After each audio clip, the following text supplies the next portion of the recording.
Merci d'applaudir Conrad et Raphaël.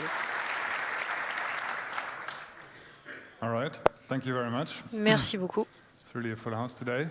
Thank you for Une coming. salle So, bien in remplie this talk, aujourd'hui. we're gonna Merci talk d'être venu. about end-to-end encryption. Donc, aujourd'hui, on My va name parler is de chiffrement Raphaël, de this is bout en bout. Conrad. Donc, je suis Raphaël, I've been je suis avec working Conrad. on the MLS protocol since J'ai the beginning. I'm travaillé one of the sur co-authors MLS depuis of the le début. protocol. Je suis un des co-auteurs du And Conrad is one protocole. of the main contributors. Et Conrad est So l'un did des his contributeurs PhD, principaux. Il a about secure son protocols PhD sur and has been heavily involved la sécurité also, des protocoles. with an open source implementation of MLS. Et il travaille également sur une implémentation open source de MLS. So we're gonna start Donc, on va commencer with a bit of an overview, avec like a une historical vue d'ensemble overview of different end-to-end encrypted protocols. de Just, différents protocoles to de set the chiffrement stage, to give you an idea pour vous donner une why idée we need MLS now, de pourquoi on why a this besoin de software was MLS, developed. de pourquoi ça a été développé. So this is a very Donc, coarse timeline, voilà une of what chronologie un happened in that peu haut space. niveau de Very much ce oversimplified, of qui course. s'est passé jusqu'à MLS, donc c'est So très I don't need simplifié to bien present sûr. PGP to this crowd, J'ai I'm pas sure. besoin de vous présenter PGP, je Human pense. encryption, end-to-end encryption. I suspect quite a few of you should Je remember the suspecte off-the-record que protocol, certains d'entre vous se rappellent encore de OTR, Off the Record The Protocol. Signal protocol also does not need an introduction anymore. Le protocole Signal n'a plus besoin d'être and now we're présenté talking non about plus, MLS. et maintenant on va parler de MLS. Let's look a little bit at the security properties Ok. that were added to these Regardons un protocols petit peu over time. les propriétés de sécurité qui ont So if we été start ajoutées au cours again du with temps. email end-to-end encryption, Donc, PGP, but si d'abord on parle de chiffrement pour les mails, of donc course. PGP, What we had in terms of security donc ce properties qu'on was a comme confidentiality, which propriété de essentially just means sécurité, stuff on is a encrypted. la confidentialité, donc les choses sont chiffrées, on ne peut pas les déchiffrer sauf si on connaît la clé de chiffrement, déchiffrement. Et l'authenticité qui permet de savoir à qui, enfin pour qui on chiffre quelque chose. Donc c'est des propriétés de sécurité de base pour le chiffrement. On a le protocole OTR, Off the Record, qui permet des propriétés de sécurité plus précises. Donc, on va parler de forward secrecy ou confidentialité persistante. Donc, vous pourriez en avoir entendu parler, par exemple, dans le cadre de TLS. La sécurité post-compromission, post-compromise security, c'est un terme qui est assez nouveau pour quelque chose qui n'est pas si nouveau finalement. On détaillera ce que ça veut dire un petit peu par la suite. La répudiabilité ou deniability, donc c'est quelque chose qui est arrivé également avec OTR comme une notion un peu plus concrète. Et ensuite, ce qu'on connaît comme le protocole Signal, qui était avant appelé Axolotl ou Double Ratchet. Donc qu'est-ce que ça a fait? Ça a pris toutes les propriétés modernes de sécurité d'OTR et ça les a rendues utilisables dans des communications asynchrones. Donc OTR, c'est un protocole session-based, donc basé sur les sessions. Donc les deux utilisateurs avaient besoin d'être en ligne au même moment pour pouvoir s'échanger des messages. Donc OTR, c'était parfait dans ce type de cas. Mais après, les gens ils ont commencé à avoir des smartphones, à être en ligne pas en même temps, à souvent passer hors ligne. Et donc, nous, ce qu'on veut, c'est des messages qui arrivent dès que l'autre partie est en ligne. Et donc, pouvoir avoir des communications asynchrones. Et ça, c'est quelque chose que le protocole Axolotl fait très bien. Et donc, qui s'adapte bien aux usages sur smartphone. Donc, qu'est-ce qui manque ici? Parce qu'il y a déjà pas mal, finalement. Donc, on a besoin de plus de versatilité pour avoir de la couverture pour plus de cas d'utilisation possibles pour le chiffrement. Donc, par exemple, qu'est-ce qui se passe pour des gros groupes chats? Donc, ce qu'on a vu avant, ça s'adapte très bien pour des communications entre deux parties. Mais bien sûr, c'est pas le seul cas d'utilisation. Des fois, on a des messageries de groupe. Et on peut vouloir du chiffrement pour ce genre de choses. Il nous manque également un standard complètement spécifié pour du chiffrement de bout en bout.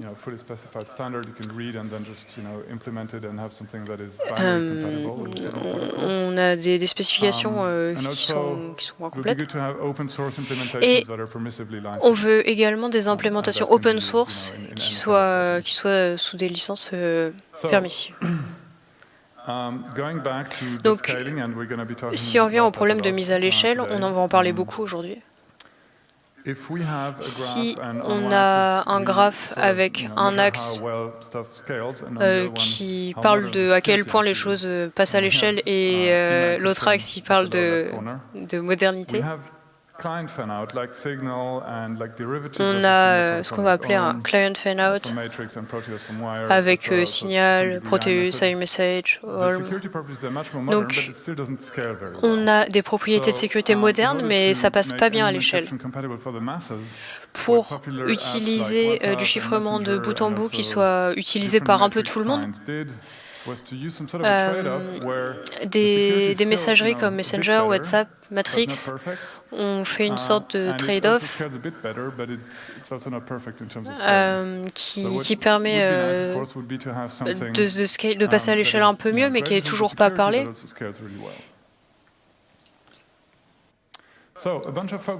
Et différentes personnes ont travaillé ensemble, ont décidé de travailler ensemble.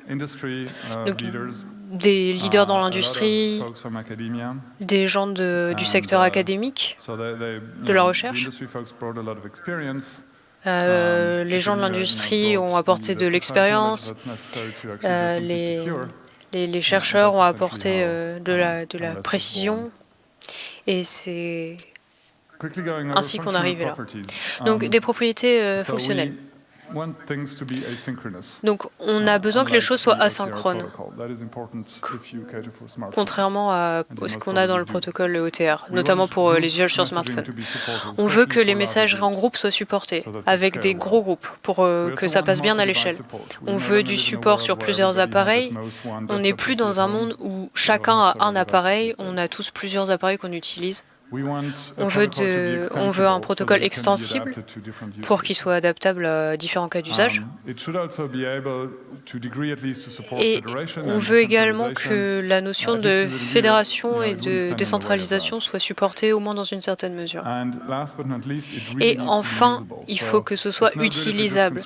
On ne veut pas quelque chose qu'on peut construire académiquement, qui est formidable sur le papier, mais qui en pratique n'est pas utilisable parce que ça force les utilisateurs à adopter un nouveau modèle d'utilisation. Si on revient aux propriétés de sécurité de MLS, donc, on va aller au-delà de ce qu'apportaient OTR et Signal, donc on veut toujours de la confidentialité, de l'authentification. On veut de la forward secrecy, de la post-compromise security, on y reviendra juste après dans les slides suivantes. Et quelque chose qu'on voudrait également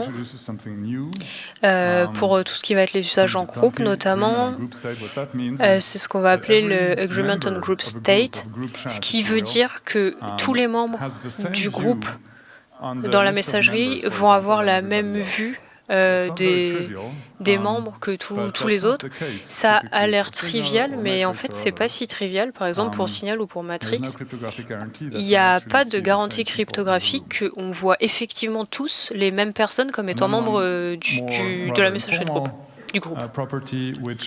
Une propriété plus informelle, si je peux dire ça comme ça, c'est que si on utilise un serveur pour relayer les messages, on veut que lorsque un message est envoyé, tout le monde voit le même message reçu et qu'un attaquant ne puisse pas apporter des modifications à un endroit ou à un autre sur le message.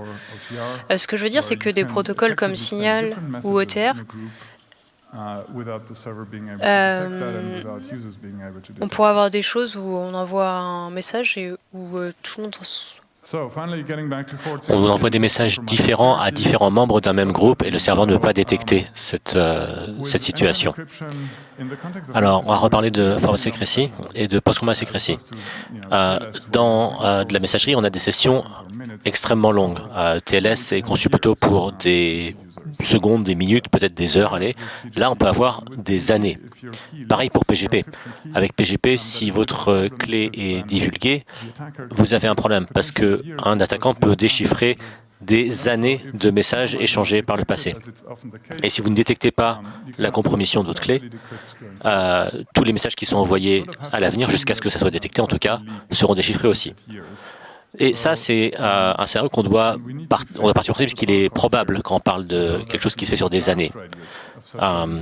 Donc notre but est de limiter le rayon de dommages d'une compromission comme celle-ci. Et donc ça donne deux propriétés. Forward secrecy, c'est que s'il y a un compromis, on ne peut pas retourner dans le passé jusqu'à aussi longtemps qu'on veut, on peut retourner dans le passé que dans certaines mesures. Post-compromise security, c'est l'opposé, c'est-à-dire qu'à partir du moment où la compromission est terminée, c'est-à-dire que la clé n'est plus compromise, le périphérique, enfin le téléphone ou la messagerie doit être capable de revenir à une situation de sécurité. Donc il faut pouvoir générer des clés qui sont partagées avec le groupe pour garantir cette sécurité. Donc vous pouvez dire que MLS est vraiment très bien pour une chose, c'est pour PCS, la sécurité après compromission. C'est ce que ça fait très très bien, parce que c'est quelque chose de très important. C'est tellement important qu'on a fait ces stickers. Vous pouvez les trouver un peu partout dans ces événements. Vous avez sûrement déjà vu. Et donc, avec toute cette liste de choses qu'on veut faire, comment est-ce qu'on peut cuisiner un protocole avec tous ces ingrédients? Alors, on a ce qu'on appelle des asynchronous rationing trees. L'idée, c'est de prendre des arbres binaires et de les utiliser d'une façon qui rend les protocoles beaucoup plus efficaces. C'était l'idée de base, on a beaucoup raffiné cette idée avec le temps. Une autre chose, c'était de se rapprocher de l'IETF. C'était un bon endroit pour nous pour accueillir ce groupe de travail, pour rassembler l'industrie et le monde académique. Et l'idée, c'était aussi d'avancer comme le développement de TLS 1.3, qui est un protocole qui a bien fait les choses. À l'IETF, on travaille avec des brouillons de protocoles qui sont circulés avec des différents niveaux d'avancement dans le monde académique pour l'analyse. C'est bien qu'ils analysent, c'est aussi bien d'écouter leur retour sur ces brouillons. Donc on a eu plusieurs itérations de travail sur nos spécifications et ça nous permet de travailler de façon très rapprochée avec le monde académique, pour concevoir un protocole de la sécurité moderne et de qualité. Donc ça, c'était l'intro, et maintenant je vais laisser parler Conrad, qui va parler un peu plus des détails du protocole.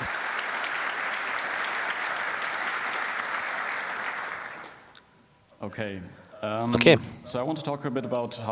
Alors, je vais parler un peu de comment est-ce que MLS arrive à avoir cette notion d'échelle dont on a parlé. Mais d'abord, il faut que je parle un petit peu de comment MLS rentre dans un écosystème, dans une architecture existante. Et pour ça, on va commencer par le protocole que vous connaissez probablement tous, TLS.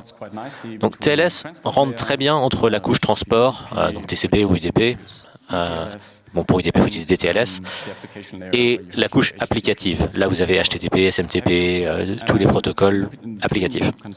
Entre les deux, vous pouvez faire rentrer TLS. Ça permet de chiffrer votre communication sur la socket. Le trafic sera authentifié avec un certificat X509.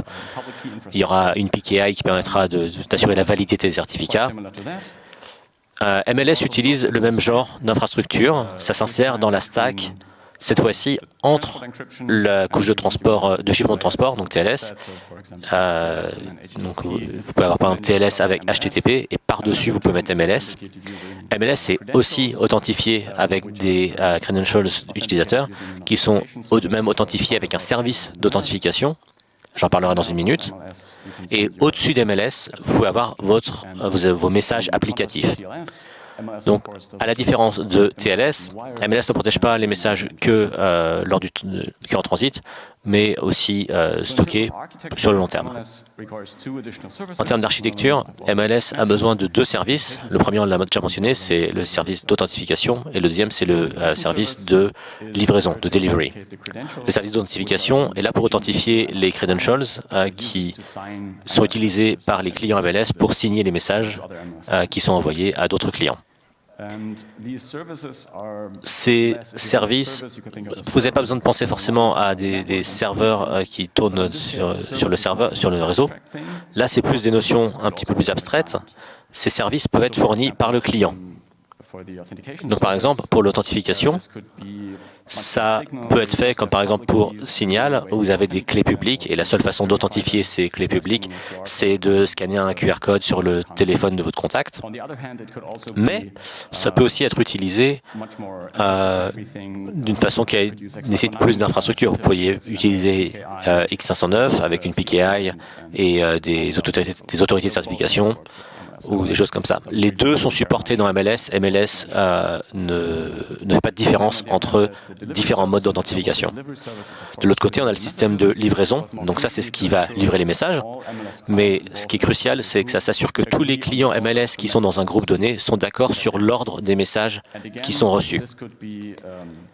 Alors, ça peut être une propriété côté client, où on a juste un algorithme distribué qui permet aux clients de se mettre d'accord sur l'ordre des messages reçus. Ou alors, ça peut être un serveur qui est au milieu de tout le monde et qui reçoit les messages quand ils arrivent et qui s'assure que tous les messages sont distribués dans un ordre spécifique. Alors, parlons maintenant de comment est-ce que MLS arrive à fonctionner à la grande échelle avec ses propriétés. Donc, pour ça, on va commencer par ne pas regarder MLS, on va regarder comment faire un protocole de messagerie de groupe qui serait construit naïvement sur des protocoles 1 à 1, comme par exemple des canaux Signal. Alors, je simplifie un petit peu, ça va être une version naïve. Et voilà comme ça marche. Comme Raphaël l'a mentionné, si Alice veut avoir la propriété PCS pour pouvoir se protéger contre un compromis arrivé dans le passé, il faut qu'elle mette à jour son matériel cryptographique. Donc elle crée une nouvelle paire de clés, elle envoie la mise à jour à tous les autres membres du groupe, ici Bob, Charlie et Dave. Et comme ce sont des canaux 1 à 1, Alice doit envoyer n fois la mise à jour, n étant le nombre de membres du groupe. Donc ça crée n opérations de chiffrement et n envois du matériel chiffré. Si on regarde à MLS, MLS peut fonctionner comme ça, mais il y a aussi le support de clés au-dessus qui forment un arbre binaire. Et donc, ces clés additionnelles qu'on a en sus des clés individuelles des membres permettent d'avoir cette échelle, ce support d'une plus grande échelle. Et une propriété cruciale de cet arbre, c'est que chaque feuille, chaque participant qui est une feuille, connaît la liste de toutes les clés publiques en remontant de la feuille jusqu'à la racine de cet arbre. Donc si Alice veut mettre à jour son matériel cryptographique, elle n'a pas besoin de chiffrer les mises à jour pour Bob, Charlie et Dave individuellement. Elle a juste besoin de chiffrer la mise à jour à certains des nœuds intermédiaires de l'arbre. Donc pour Bob, elle doit l'envoyer directement, mais pour Charlie et Dave, elle peut envoyer une seule update, chiffrer et envoyer une seule mise à jour, et c'est chiffré pour la racine commune de Charlie et Dave. Et on peut imaginer que sur un arbre beaucoup plus grand, les effets sont bien plus importants d'économie d'échelle. Donc, en gardant ça à l'esprit, si on prend un exemple un peu plus gros, c'est juste pour montrer à quoi ça va ressembler. Donc, avec notre messagerie en groupe 1 à 1, ça coûterait environ 100 000 opérations de faire cette opération de renouvellement du matériel cryptographique. Avec MLS, on aurait seulement 17 opérations opérations à faire. Donc toujours en utilisant ce système d'arbre binaire, donc on a beaucoup moins d'opérations et donc seulement 17. Bien sûr, c'est un peu exagéré, donc si on regarde un exemple un petit peu plus réaliste, là on va rendre ça un peu plus intéressant en utilisant des suites de chiffrement qui sont résistantes en post-quantique. Donc on va prendre une taille de groupe d'environ 1000 et on va utiliser Kyber 768 comme algo pour chiffrer pour utiliser comme mécanisme d'encapsulation de clés.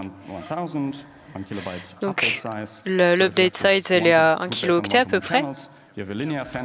Donc notre taille de payload,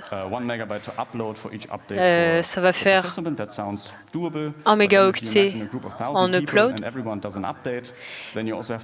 mais on va également avoir besoin de tout télécharger et du coup ça fait une taille en download de 1 giga.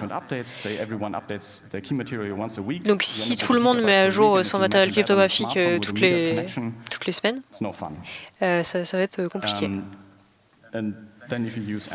Donc ça c'était en linéaire. Maintenant si on utilise MLS,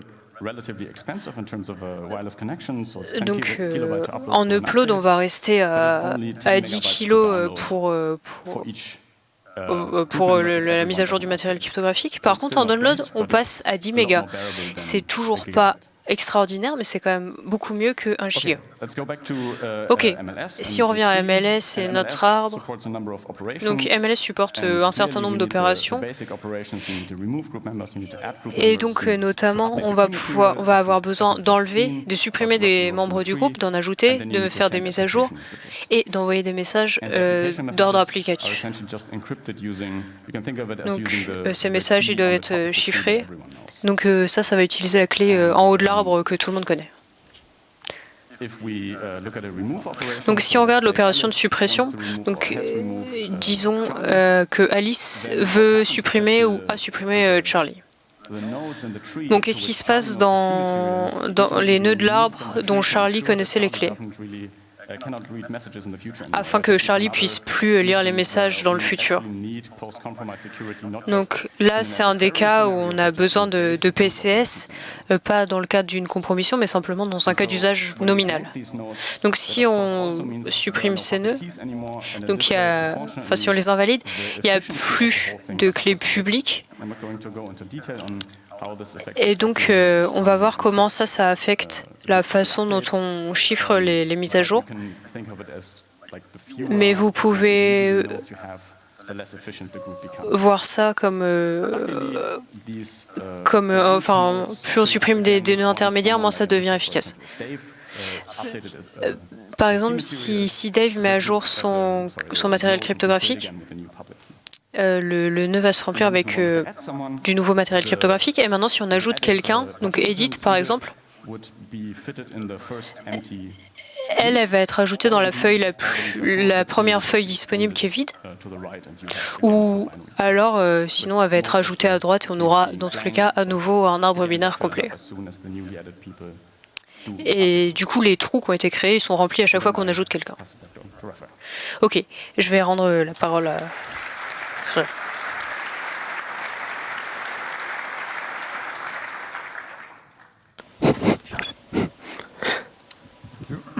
Merci. Alors maintenant que vous savez tout sur MLS, c'est quoi la prochaine étape? Alors j'ai dit l'implémentation, déjà tout à l'heure. Ça, bien sûr, c'est essentiel si on veut que les gens utilisent MLS. À l'heure actuelle, on a des implémentations en Rust et en C++ qui sont compatibles avec la RFC, qui sont parues en juin-juillet de cette année. On est aussi actif au sein d'une autre implémentation communautaire, OpenMLS. C'est en Rust également. C'est sous une licence permissive, la licence AMIT. L'idée étant que ça a commencé très tôt, en parallèle du développement du protocole. Ça permettait de vérifier que les choses marchaient. Et c'est un projet communautaire. Le but étant d'être aussi utile que possible pour le plus de projets possible. Donc ils ont des contributions de code qui viennent déjà de la communauté qui s'est construite autour, et ça a été utilisé et testé dans diverses applications. En même temps, on a d'autres implémentations en cours, une implémentation Java, une implémentation Go, une pour Ruby, une pour F-Star, pour les gens familiers de F-Star. Et donc, on pense et on espère qu'il y aura un choix d'implémentation qui sera possible à l'avenir. Quoi d'autre? La RFC, elle est là. Le working group de la MLS au sein de la IETF est en train de travailler maintenant sur des extensions au protocole. On a parlé de la résistance dans un monde post-quantique. C'est une des premières extensions qu'on a ajoutées. On regarde également à avoir plus d'efficience pour le support de plusieurs devices pour un utilisateur. C'est déjà possible avec MLS tel que ça existe, mais il y a des optimisations qui sont possibles. Et on veut aussi regarder d'autres propriétés de sécurité qui ne sont pas nécessairement importantes dans un cas général, mais qui peuvent l'être dans des applications spécifiques. Par exemple, la répudiation, ou la répudiabilité plutôt, et d'autres propriétés. Donc on a ce travail qui est en cours pour construire sur cette base qu'on a établie de MLS. Il y a aussi un autre groupe de travail au sein d'IETF qui travaille, ça s'appelle MIMI, pour plus d'interopérabilité entre les messageries instantanées.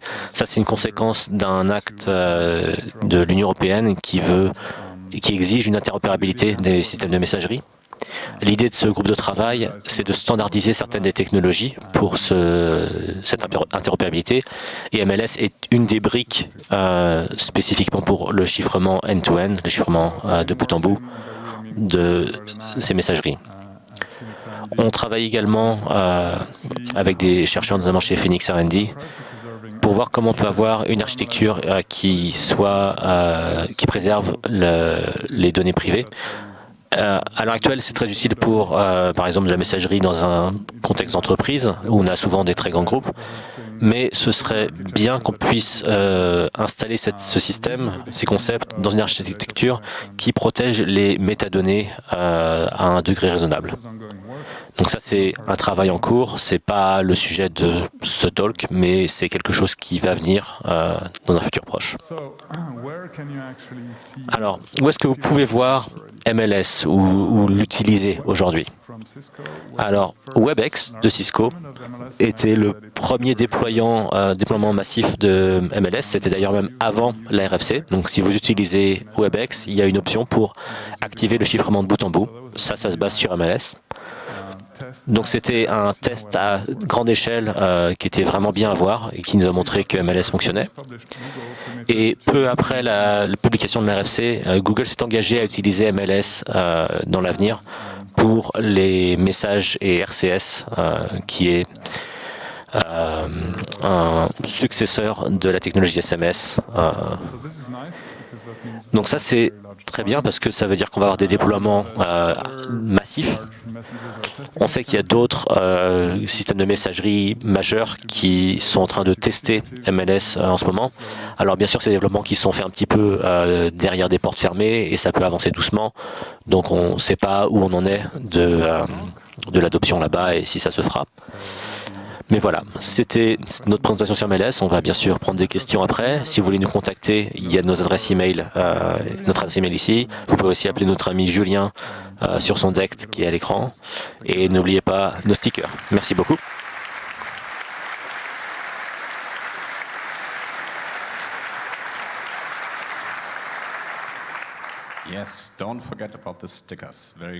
Oui, n'oubliez surtout pas les stickers, c'est très important.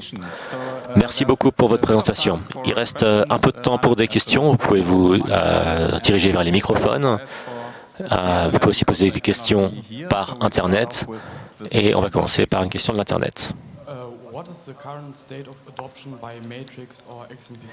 Quel est le niveau d'adoption en ce moment par Matrix ou par XMPP? Donc Matrix s'intéresse au sujet. Je crois qu'ils ont un site internet spécifique pour ça. Et donc, c'est là qu'ils publient des mises à jour à ce sujet. Concernant XMPP, il y a eu des discussions, mais je ne sais pas trop où ça en est. OK, micro 1. Merci pour cette présentation. Dans une des slides, vous mentionnez que vous êtes inspiré de comment ça s'est passé pour TLS 1.3. Qu'est-ce que ça veut dire et qu'est-ce qu'ils ont fait pour dépasser les obstacles et les choses liées à la flexibilité pour TLS? Alors, tout d'abord, la première inspiration, c'était plus au niveau des procédures. C'est aussi un protocole de l'IETF. Il y a un certain nombre de gens qui étaient impliqués dans la standardisation de TLS 1.3 qui se sont aussi impliqués dans la standardisation d'MLS.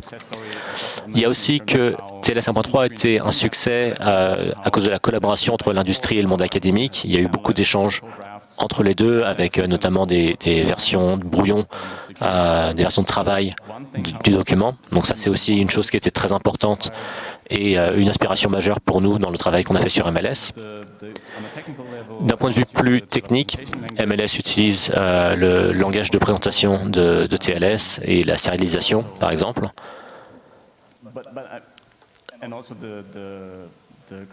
Et aussi, ça supporte des choses comme X509 pour l'authentification. Je pense qu'il serait possible d'émuler TLS 1.3 en utilisant MLS sur une connexion 1.1, mais sinon, je pense que techniquement, c'est là où s'arrêtent les similarités entre les deux.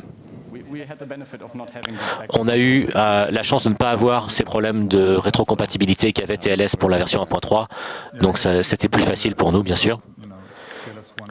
Et oui, c'est important de dire que nous, on s'inspire de TLS 1.3, pas des versions précédentes et des problèmes qu'ils ont eu, justement. Avons-nous une autre question de l'Internet? Oui. Est-ce que le client Wire n'est pas une implémentation complète et correcte de MLS? Vous voulez dire la messagerie Wire? Je crois qu'ils sont engagés à utiliser MLS dans le futur, mais je crois que ce n'est pas déployé pour le moment. Bon, pour être tout à fait honnête, j'ai travaillé là-bas et j'ai utilisé Proteus, qui est assez proche du protocole Signal. Voilà. OK, micro 2, s'il vous plaît. Merci pour la présentation. Vous avez parlé d'envoi de mise à jour de clés. Comment ça marcherait, par exemple, après un leak de clés pour cet envoi d'update de clés? Alors, c'est une bonne question. Alors, dans MLS, on délègue une grosse partie des questions d'authentification à la couche supérieure, à l'application. C'est d'un côté pour être plus modulaire, et d'un autre côté, ça rend difficile de répondre de façon générale pour MLS. Ça dépend de comment l'application décide de gérer ses clés et leur authentification. Donc, une chose qu'on pourrait faire, c'est que dans MLS, vous pouvez faire une rotation des clés. Vous pouvez publier ça avec MLS. Vous pouvez aussi mettre à jour les clés d'authentification. Donc, ça, c'est des questions qui sont opérationnelles. Et c'est indépendant de MLS, le protocole. Ce qui est dans MLS, bien sûr, c'est les signatures.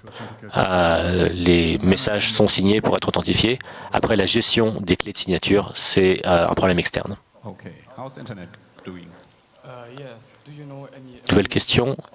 Est-ce que vous savez s'il y a des implémentations de MLS en Python ou d'autres langages? Et est-ce que vous encouragez les gens à créer leurs propres implémentations?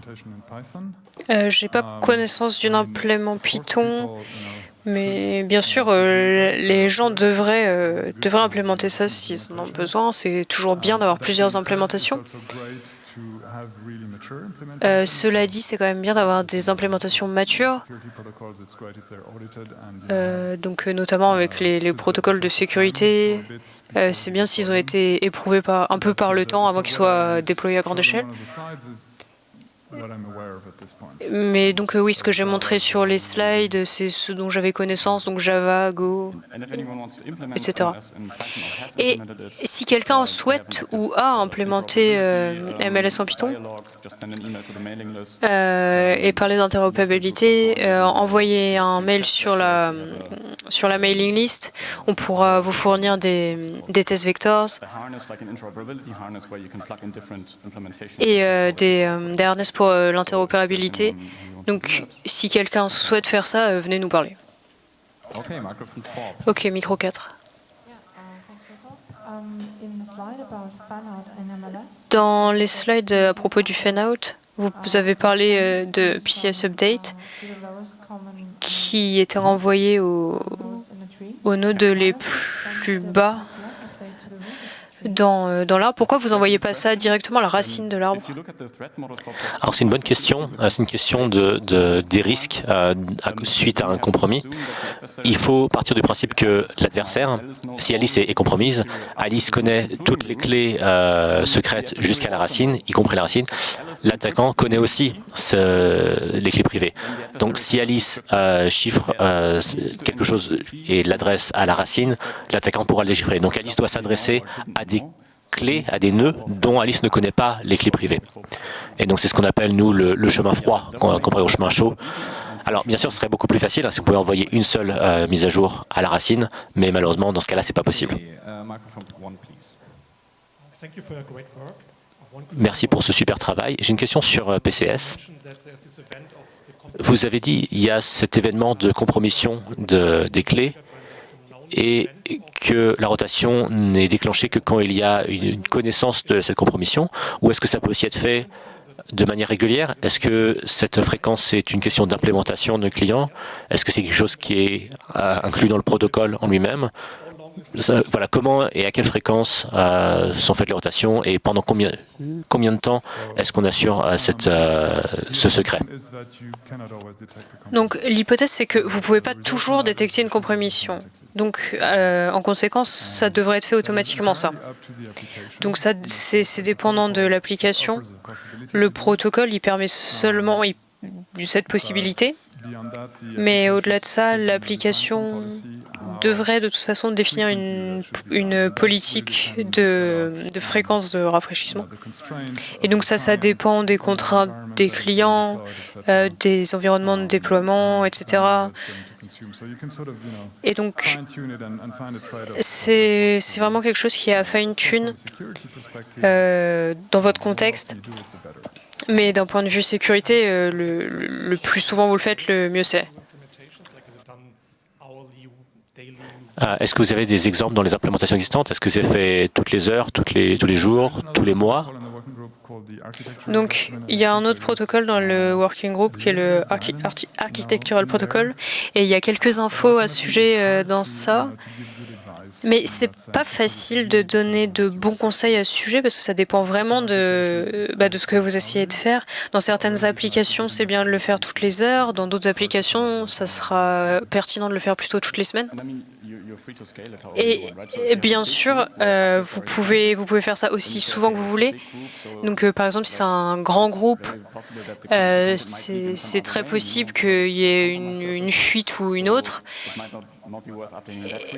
Et donc, ça pourrait ne pas valoir le coup de mettre à jour si souvent. Et dans d'autres cas, ça pourrait être plus intéressant de faire ces mises à jour assez souvent. Une autre question d'Internet. Qu'est-ce qui se passe? À quel point MLS est résistant aux collisions en cas de mise à jour en même temps de Très bonne question. Donc, on a ces messages d'ajout, de suppression, etc. Les messages sont ordonnés et l'ordre est le même pour tous les membres d'un groupe dans MLS. C'est ça qui est beau avec le Delivery Service, le service de livraison, c'est que son rôle est de s'assurer que les messages sont ordonnés. Ça peut être fait en temps réel. Et donc, si deux membres envoient les mises à jour en même temps, il y en a un qui va marcher, l'autre qui va être rejeté. Ou alors, il peut y avoir des systèmes de livraison qui ne font pas ça en temps réel, et là qui ont une logique qui permet de garantir le même ordre hors ligne, de façon asynchrone. Alors bien sûr, il y aura des risques que certains messages doivent être rejetés. On en vient toujours à un des problèmes difficiles des systèmes distribués. MLS ne peut pas résoudre ces problèmes fondamentaux de réconciliation. Dernière question.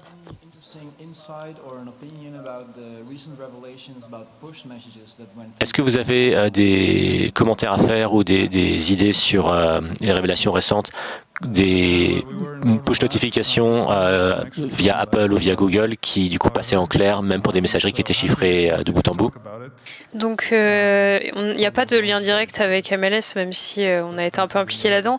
C'est probablement pas l'endroit idéal pour en parler, mais merci d'avoir mentionné ça. Ok, il est temps de conclure cette session. Merci d'applaudir à nouveau Conrad et Raphaël.